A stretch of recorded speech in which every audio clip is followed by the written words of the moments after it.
Todos os anos a Forbes elabora o ranking das pessoas mais ricas do Brasil. Já são 296 bilionários e no vídeo de hoje eu vou falar quem são as 5 pessoas que ocupam os primeiros lugares desse ranking. Juntos, eles têm 325 bilhões de reais, o equivalente a quase 5% do PIB do Brasil. Se você quer ser uma pessoa bem-sucedida, compreender o caminho traçado por essas pessoas pode ser extremamente valioso. Então, no vídeo de hoje eu vou falar quem são elas e como elas chegaram lá.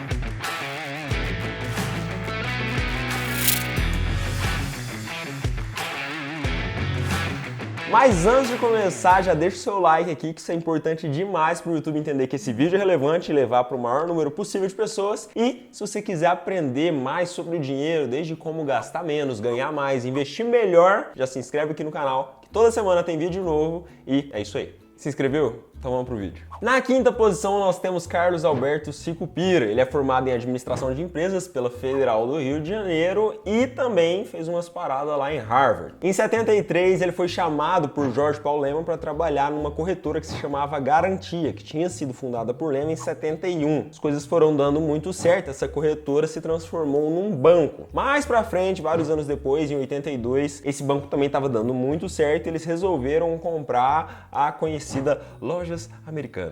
As coisas foram correndo bem e em 89 eles compraram pela primeira vez uma cervejaria que na época era conhecida como Brahma e que a gente ainda conhece assim, que já era a maior fabricante de bebidas do Brasil. 10 anos mais tarde eles resolveram explorar os mercados mundiais e criaram a Companhia de Bebidas das Américas, conhecida Ambev. Importante destacar que Beto, como era conhecido, chamado pelos seus mais íntimos, gostava tanto de empreendedorismo que trouxe para o Brasil uma instituição conhecida como Endeavor, provavelmente você conhece, que estimula empreendedorismo em países em desenvolvimento. Inclusive, tem o site da Endeavor, tem vários cursos de muita qualidade. Se você gosta de empreendedorismo, negócio e tudo mais, vale a pena dar uma conferida. Em 2004 nasceu o 3G Capital, ou como a gente chama, Grupo 3G. Eles fizeram a compra também de uma produtora de cerveja belga, conhecida como Interbrew. E aí, juntando a Ambev com essa Interbrew, surgiu a gigante Embev, que passou a ser a maior fábrica de cervejas do mundo. Se não bastasse já ser a maior do mundo, em 2008 eles ainda pegaram e compraram a, não sei falar esse nome, Anheuser-Busch, que é responsável pela Budweiser, que era a cerveja mais consumida nos Estados Unidos. Então eles já estavam gigantes e ficaram maiores ainda.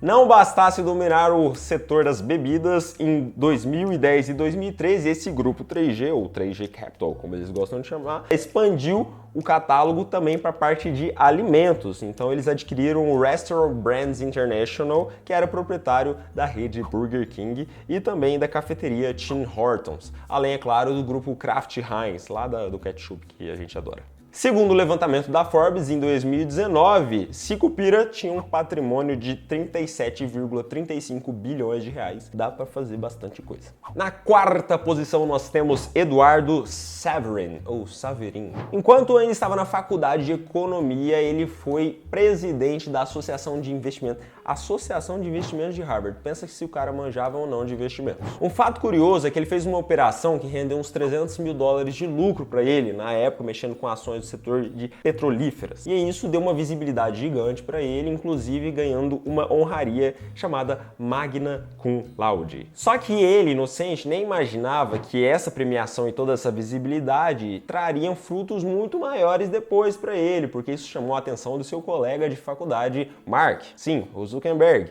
que, vendo essa inteligência do rapaz na área de investimentos, decidiu chamá-lo para ser sócio de sua startup que chamava The Facebook. Importante destacar que foi justamente o Eduardo, é isso mesmo, o brasileiro aí, que deu o capital inicial para o Facebook acontecer. Vai vendo. Alguns anos se passaram, em 2004, o Eduardo, o Zuckerberg e junto com outros 2 alunos, um que chama Andrew McCallum e o outro que chama Dustin Moskovitz e o outro que chama Chris Hughes, lançaram a rede social que, na verdade, inicialmente era voltada para a comunicação apenas interna dos estudantes. Só que aí, em 2006, eles resolveram expandir isso para o mundo inteiro, é lógico, com algumas regras e tudo mais, desde que as pessoas tivessem mais de 13 anos, e aí o negócio explodiu. Acontece que mesmo com todo o sucesso do Facebook, a relação entre os sócios não era muito boa, e isso acabou desdobrando em algumas tretas mais para frente, que podem ser muito acompanhadas lá naquele filme Rede Social, que inclusive inclusive eu recomendo. E aí mostra essas tretas acontecendo entre o Zuckerberg e os outros sócios, e isso, depois de muitas lutas judiciais e acordos, acabou fazendo com que o brasileiro resfasse com mais ou menos 1 a 2% da companhia. Não se sabe ao certo quanto foi isso, porque foram umas negociações meio às escondidas, mas ele ficou com uma parcela muito pequena, mas mesmo assim com 1 a 2% do Facebook já dá para ficar com bom dinheiro. De acordo com o levantamento de Forbes em 2019, Eduardo Severin tem um patrimônio de 43,16 bilhões de reais. É importante destacar que ele não parou de trabalhar depois que ele saiu do Facebook, dessa coisa toda aconteceu. Ele diversificou bastante suas fontes de investimento, inclusive isso é o que uma pessoa sensata que sabe sobre investimento e que está inscrita no meu canal faria, não colocaria todos os ovos na mesma cesta. Então ele partiu para vários outros negócios, investindo em várias startups e tudo mais, diversificando suas fontes de receita, seus investimentos, e é isso aí. Tá curtindo enquanto isso? Então já deixa o like aí, hein? Ó, vamos lá. Na terceira posição nós temos Marcel Herman Telles. É o cara que mais tem um sobrenome com letras duplicadas neste país. Olha só, Herman com 2 R's e 2 N's e Telles com 2 L's. E eu achava que o meu sobrenome era complicado. A história dele é muito parecida com o do Sicupira. Adivinha por quê? Porque eles são sócios. Ai, que beleza. Então, o Marcel Telles começou a trabalhar junto com o Lehman e junto com o Sicupira lá naquela corretora que chamava Garantia, lá na década de 70. Então, eles caminharam juntos, essa história linda do trio aí, passando da corretora pro banco, aí eles adquiriram as lojas americanas e tudo que eu já contei agorinha atrás do vídeo. Mas, para falar alguma coisa diferente, o Telles tem se envolvido cada vez menos com as empresas das quais ele tem participação. Depois de já ter deixado o conselho de administração da Ambev em 2018, agora em abril de 2019, ele também deixou o board do grupo 3G. Um fato curioso é que ele comprou um apartamento lá em Manhattan, em Nova York, por 30 milhões de dólares. Deve ser um bom flat. Segundo o levantamento da Forbes, o Telles tem um patrimônio de 43,99 bilhões de reais. Dá também para fazer umas coisas. Na segunda posição nós temos Joseph Safra, ou para os íntimos, José Safra. Pois é, mas ao invés de falar dele, primeiro tem que falar do pai dele, o Jacob Safra. Não, e não é o Jacob do Crepúsculo. Na década de 20, o Jacob, pai do Joseph, criou um banco chamado Jacob e Safra, lá no Líbano, tá? Por isso que eles têm esse nome diferente, é porque eles são lá do Líbano. Em 55, o Jacob e o filho, Jacob é o pai, o filho, irmão do José, vocês estão pegando a árvore genealógica, né? Criaram um Banco Safra aqui no Brasil. E aí eles conduziram juntos essa empresa até a morte de quem? Do pai, do Jacob. Só que aí o que aconteceu? O pai morreu em 63, aí logo depois o Edmund, eu falei Edward? Não, é Edmund.